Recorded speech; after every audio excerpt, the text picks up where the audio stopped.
Dober dan in dobrodošli na novinarski konferenci pred tekmo Slovenija-Gibraltar, ki bo jutri ob 20:45 tukaj na stadionu Bonifika. Z mano sta selektor Matjaž Kek in pa igralec Jan Mlakar, ki mu bom najprej seveda dal besedo kot ponavadi. Jan, lep pozdrav.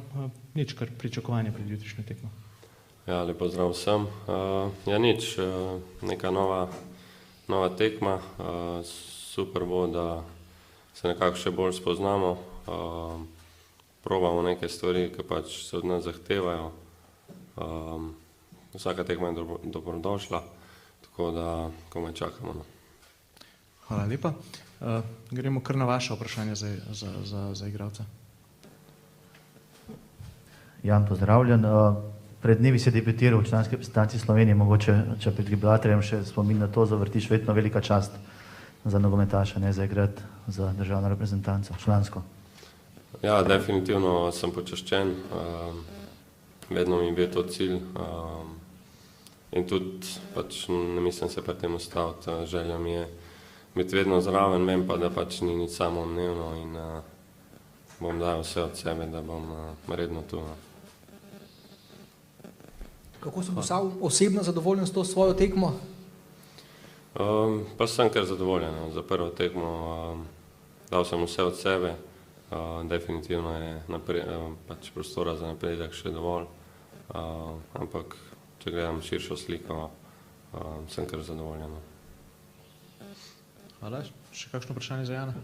Ja, mogoče zdaj v Makedoniji ste igrali z udeležencem Evropskega prvenstva, naporna tekma, veliko dela v obrambi, zdaj bo pa čisto drugačna zgodba, ne? Gibraltar vemo, malček Evropskega nogometa, vi napadalci vedno boste veliko več pri žogi, veliko več pri priložnostih. Kakšno tekmo pričakuješ ti osebno? Ja, res je, da mogoče so med slabšimi nasprotniki, ampak vemo, kakšen je nogomet. Malo se sprostiš, pa imaš že lahko težave, tako da bomo šli na tekmo na zmago. Obenem pa moramo biti sproščeni in delati pač te stvari, ki se od nas pričakujejo, uživati v igri in pač nekako vzeti to kot neko dobro pripravo za naprej. Hvala lepa. Si zadal osebni cilj, vsaj en zadetek ali ne? Definitivno vsako tekmo pač želim doseči zadetek in s tem pomagati ekipi. Ni pa zdaj to nek pogoj. Važno, da pomagam ekipi, da dobro igram, da se zmaga, potem pa kar pride individualno, je pa samo plusno. Hvala lepa. Še kakšno vprašanje? Hvala. Jan, hvala lepa. Tako, zdaj pa med nami še enkrat pozdravljam selektorja Matjaža Keka. Selektor, pričakovanja pred jutrišnjo tekmo. Ja, sklepno dejanje ene zelo težke sezone. Res je, da nasprotnik ni kakovostno, vsaj po rezultatih do zdaj, niti na sredini kakovostnih razredov, ampak vsaka tekma nam mora nositi neke cilje, motivacije pri fantih je zadosti in končujemo eno daljše druženje, nekaj več treningov, tudi tekma proti Makedoniji in upam, da smo naredili tiste stvari, ki nam bodo lahko pomagali septembra v nadaljevanju kvalifikacij. Hvala lepa, gremo kar na vaše vprašanje. Gospod selektor, po Makedoniji ste dejali, dobil sem večino odgovorov, ki sem jih iskal. Lahko morda zdaj bolj natančno besedo dve o tem, kaj ste dobili? Mislim, da so bile moje izjave po tekmi dovolj konkretne, na kar sem mislil. Je pa vodilo vseh teh dnevih poskušati najti še igralce, razširiti kader, razširiti tako, da ko nastopijo težave v določenih tekmah, kvalifikacijah, slaba forma, poškodbe, kazni, da lahko reagiraš. Mislim, da je tudi priložnost jutri za minutažo nekaterih novih imen. Najbolj sem zadovoljen z neko željo, z neko vztrajnostjo, ki je na koncu pripeljala tudi do izenačenja v izdihljajih tekme. Kot sem že dejal, če ponovim, da prvi polčas je bil z mojega zornega kota mogoče nekoliko drugače gledan kot strokovno podkovani ljudje, drugačen, soliden, tekma je bila dovolj bojevita, da ni imela nekega pridevnika prijateljske tekme in v drugem polčasu pa smo dovolj samokritični, objektivni, da je bilo slabo in da smo ne samo zaradi rotacij menjav naredili preveč napak oziroma se nismo držali nekega dogovora. To se nam je že dogajalo in vsekakor je to ena stvar, o kateri smo se pogovarjali in ki mora biti v naslednjih tekmah boljša. Hvala. Naslednje vprašanje. Gospod selektor, glede na da nas je toliko malo tukaj, mogoče kaj več o začetni postavi, kakšno ime omenite mogoče? Ja, nekaj igralcev ima probleme z poškodbami, videli ste, kako hitro se lahko vse skupaj zasuče. Morali smo menjati pravzaprav praktično že v drugi minuti.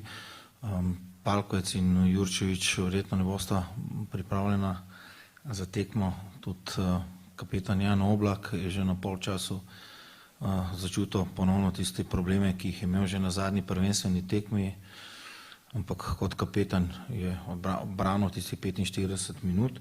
Jaz pravim, da se s tem vedno odpira možnost kakšnemu novemu imenu, nekaj ste jih videli v Skopju, kar nekaj tudi jutri. Kar se pa tiče same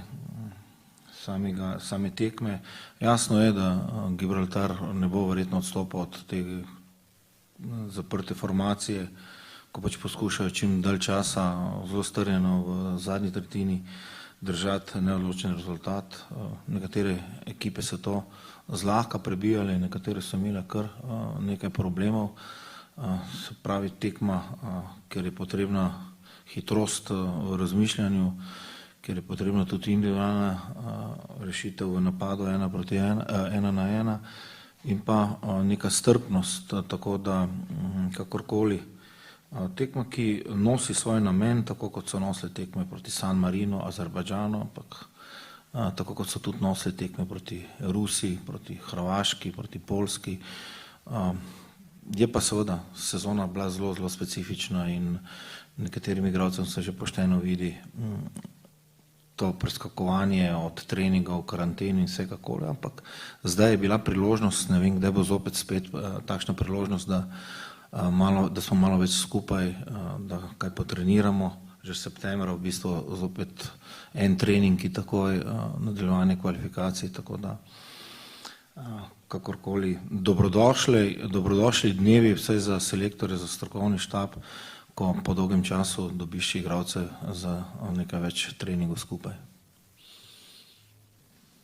Hvala lepa. Še kakšno vprašanje? Ja, mogoče nas še za Benijo Šeško, vse smo že veliko govorili o njemu v teh dneh, ampak najmlajši debitant v zgodovini, recimo tudi ena pozitivna stvar tekme v Skopju. Kako ste bili zadovoljni s tem, kar je odigral in ga lahko pričakujemo tudi proti Gibraltarju, ko verjetno bo bolj njemu pisano na kožo? Ja, jaz sem že dejal, da zdaj z leti ne dobiš poklica v reprezentanco, ali si dober ali pa malo manj dober. Jaz je neko moje vodilo. Mislim, da je bil čas primeren, da predstavimo Benjamina tudi širši javnosti. Res je, da igra samo v drugi avstrijski ligi, ampak potencial ob še kar nekaterih imenih, ki enostavno silijo na razmišljanje, je sigurno tukaj. Je pa seveda od njega odvisno, kako se bo razvijal najprej v klubu in v reprezentanci. Jaz sem dejal že ob vseh ostalih mladeničih, ki so tokrat prvi zraven, neka dodatna energija, neka dodatna pozitiva skozi to njihovo tudi razigranost, skozi to njihovo sproščenost. In sigurno je to tisti dober temelj ob kvaliteti, ki jo pa iščeš, kvaliteti, ki mora biti prisotna. Zdaj me tudi mene malo zanima, ali je to iz slovenske lige, ali iz avstrijske lige, ali iz serije A. Imaš pač nek svoj pogled, neka svoja razmišljanja. Mnogokrat se seveda ta razmišljanja razlikuje od razmišljanja navijačev ali pa medijev, ampak na koncu je to moja odgovornost in pri vseh teh mladeničih niso bili čez noč poklicani, sem pa zelo vesel, na kakšen način so odreagirali, tisti, ki so se že pokazali v tekmi proti Makedoniji, ostali na treningih in verjamem, da tudi jutri, ne glede na to, kako se imenuje nasprotnik. Prosim. Hvala. Še kakšno vprašanje? Grdo gleda, Saško. Redo. Potem pa hvala lepa. Trening je v Dekanjih, odprt je cel čas, tako da dobrodošli tudi tja. Edino čez kamere pa aparati 15 minut, potem pa z igrišča. Drugo pa je odprto. Okay.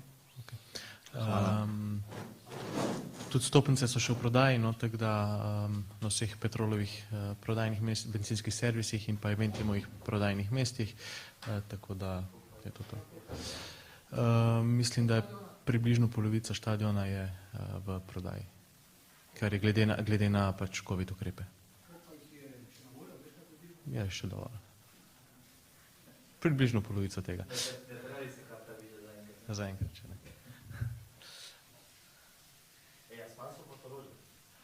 Ja. Hvala lepa.